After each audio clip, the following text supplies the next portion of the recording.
पुस्तक वाचतोय आपण फाइंडिंग माय कोर. लेखिका श्रीमती विनया गोरे. भाग 17.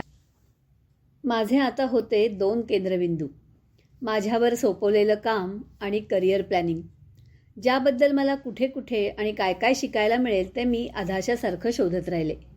त्याच्या अनुषंगाने मिळेल ते ज्ञान मिळेल तसं टिपून घेत होते.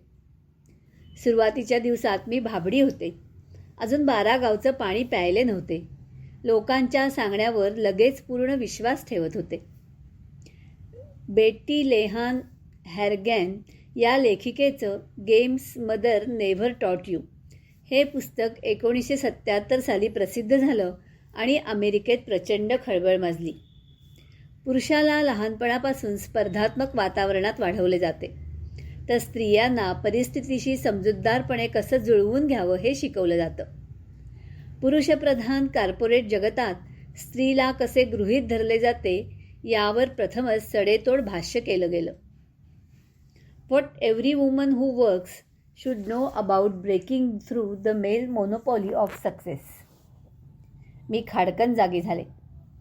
उपमा वापरून ही लेखिका म्हणते, या कॉर्पोरेट पुरुषप्रधान जगाचा खेळ होता पोकर, आणि खरी मेख अशी होती की स्त्रिया रमी खेळायच्या, भातुकली खेळायच्या तयारीने कॉर्पोरेशनमध्ये आल्या होत्या. रमी खेळायला थोडंसं नशीब आणि धोरणात्मक विचारशक्तीची जरुरी. वाटलेल्या आणि नंतर ओढलेल्या पत्त्यांच्या जोड्या आणि सिक्वेन्स लावायचे. प्रत्येक डावात जिचे जोड्या आणि सिक्वेन्स प्रथम होईल ती विजेती आणि इतरांकडून पॉईंट्स मिळवणार. सगळे डाव खेळून झाले की जिच्याकडे जास्तीत जास्त पॉईंट्स ती अंतिम विजेती. या उलट पोकर हा माइंड गेम, म्हणजे प्रतिस्पर्ध्याला युक्त्या वापरून नामोहरम करायचे. आपल्या चिप्स वापरून धाडसाने बेट्स लावून खेळायचा हा खेळ. सर्व खेळाडूंच्या चिप्स जर मी मिळवू शकले तर मी अंतिम विजेती. हे कसं करायचं? पहिला खेळाडू आपल्या हातातला डाव इतरांपेक्षा किती मौल्यवान आहे याचा अंदाज करून त्याच्या चिप्स वापरून बेट लावणार.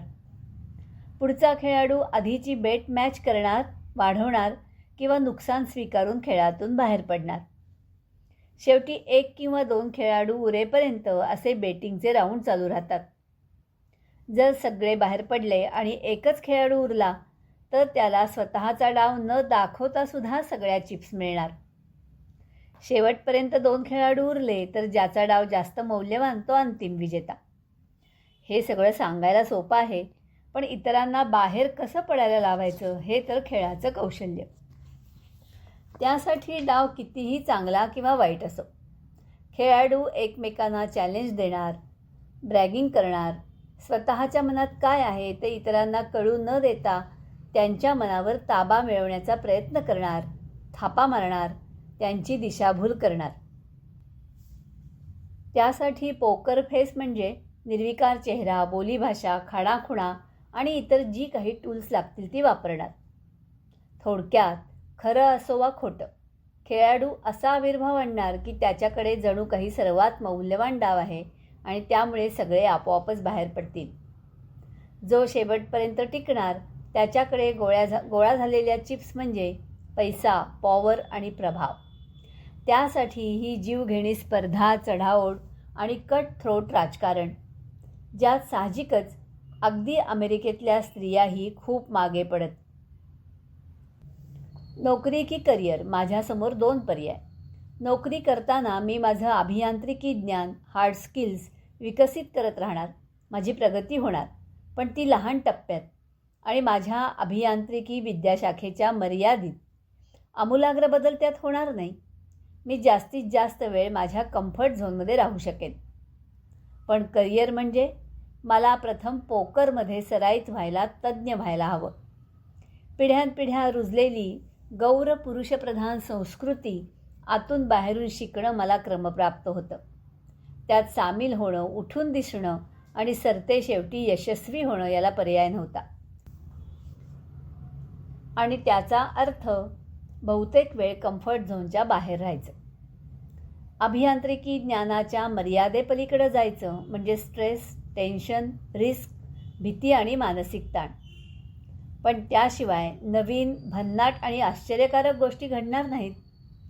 प्रगती होणार नाही, यश मिळणार नाही, हे नक्की. पोकरची पॉवर चिन्हे, खाणाखुणा आणि बोलीभाषा ही पुरुष इंद्रियांशी निगडीत. लिंगाचं रिप्रेझेंटेशन म्हणजे टाय हे एक पॉवर चिन्ह. आणि मग माझ्यासारख्या स्त्रियांना सल्ला की पुरुषांच्या बरोबरीसाठी टाय किंवा मोठा बो असलेला ब्लाऊज घाला. पोकर हा माइंड गेम. टाय असलेला ब्लाऊज घातला म्हणून मी कॉम्पिटिशन थोडीच जिंकणार. मला माझी स्पर्धात्मकता, कार्यक्षमता आणि स्त्रीशक्ती माझ्या पद्धतीने प्रक्षेपित करायला हवी. आत्मविश्वास आणि माझा तोरा दाखवणारे माझे पॉवर सिम्बल्स हवेत. मी डार्क रंगाचा स्कर्ट आणि त्यावर फेमिनिन रंगाचा ब्लाऊज घालायला सुरुवात केली. समरमध्ये सूर्यासारखा गुलाबी किंवा पिवळसर रंगाचा, तर थंडीमध्ये फ्युशा किंवा रॉयल ब्ल्यू रंगाचा. मीटिंग्समधल्या इतर सगळ्या पांढऱ्या शर्ट आणि टायमध्ये मी उठून दिसायला लागले. हळूहळू माझ्या ब्लाऊजचा रंग आईस ब्रेकर पण व्हायला लागला. नंतर हाय हिल्स वापरायला लागले. माझी उंची 5 फूट 2 इंच.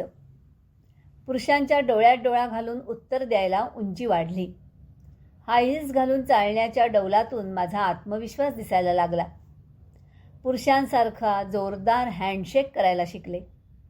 कालांतराने अमेरिकन पॉवर दागिने जास्त करून मोत्याचे आणि जेमस्टोनचे घालायला लागले. नंतर पुढं जॅकेट आलं, ब्लेझर आला. मी पॅन्ट सूट घालायला लागले. माझ्या व्यक्तिमत्वाला, आवडीनिवडीला आणि कॉर्पोरेट पदाला साजेल असा पेहरावात बदल होत गेला.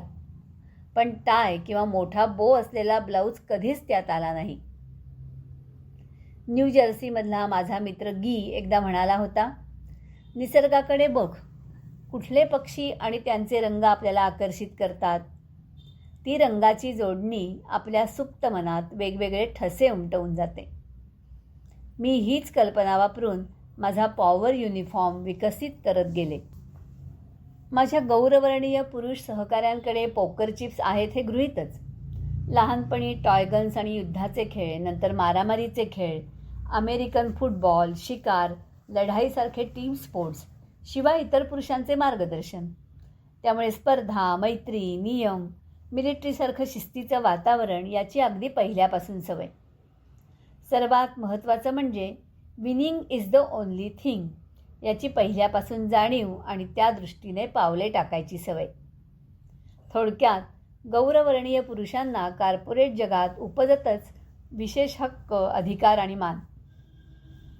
अमेरिकेतल्या गौरवर्णीय स्त्रियांनासुद्धा लहानपणापासून समजूतदारपणे जुळवून घ्यावं असं शिकवलं असल्यामुळे आक्रमक खेळांची सवय नव्हती किंवा इतर पुरुषांचे मार्गदर्शन नव्हते. पण जरी गौरवर्णीय पुरुषांसारखे उपजत विशेष हक्क अधिकार नसले तरी त्यांना निदान लहानपणापासून गौरवर्णीय पुरुषांच्या संस्कृतीची माहिती होती. पण माझी गोष्ट आणखीनच वेगळी. भारतातल्या मध्यमवर्गात वाढलेल्या माझ्यासारख्या मुलीला तर ती संस्कृतीही नवीन होती. लहानपणी जरी मी टॉमबॉय असले तरी चोर शिपाई, विटीदांडू, लगोरी हे आमचे खेळ. समितीच्या शाखेत स्वसंरक्षणासाठी थोडी थोडी लाठी चालवायला शिकले होते. पण आता उडी मारायची होती पोकरकडे, मोठी दरी पार करायची होती. पुरुषप्रधान संस्कृतीचे माझ्यासारख्या व्यावसायिक स्त्रियांकडे बघायचे स्टिरिओटिपिकल साचेबंद दृष्टिकोन काही वेळेस अश्लील भाषेत व्यक्त होतात. हे ऐकून अंगावर एकदम शहारा आला. आक्रमक पुरुष म्हणजे तडफदारी, धडाडी आणि नेतृत्व, पण आक्रमक स्त्री म्हणजे भांडखोर, हे लक्षात आलं. पुरुष सहकाऱ्यांच्या गुंडगिरी करणाऱ्या, धमकावण्या देणाऱ्या आणि कधीकधी अहंकारी डावपेचांना कसं सामोरं जायचं हे मला आणि माझ्यासारख्या व्यावसायिक स्त्रियांना ठरवावं लागलं. काहींनी जाच, त्रास, हॅरॅसमेंट म्हणून HR मध्ये तक्रार नोंदवली.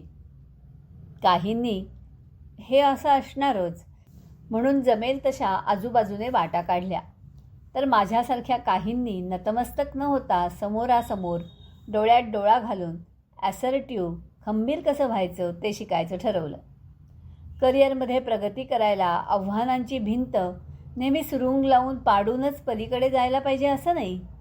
भिंतीच्या कमकुवत भागात खिंडारं पाडता येतात. शिडीवरून भिंती पलीकडे उडी मारता येते. भिंत संपते तिथून सरळ पलीकडे जाता येतं. यातून मला माझा मार्ग शोधायला हवा होता. पुरुष सहकाऱ्यांकडून मला बऱ्याचदा मिळालेली प्रशंसनीय पावती म्हणजे शी हॅज बॉल्स, म्हणजे मी ठाम आहे, खंबीर आहे, नेता आहे, धडाडीची आहे आणि तडफदार आहे. माझ्या डोक्यात विचार सुरू झाले. इथलं रणांगण अगदी वेगळंच. बापरे, केवढं जबरदस्त काम.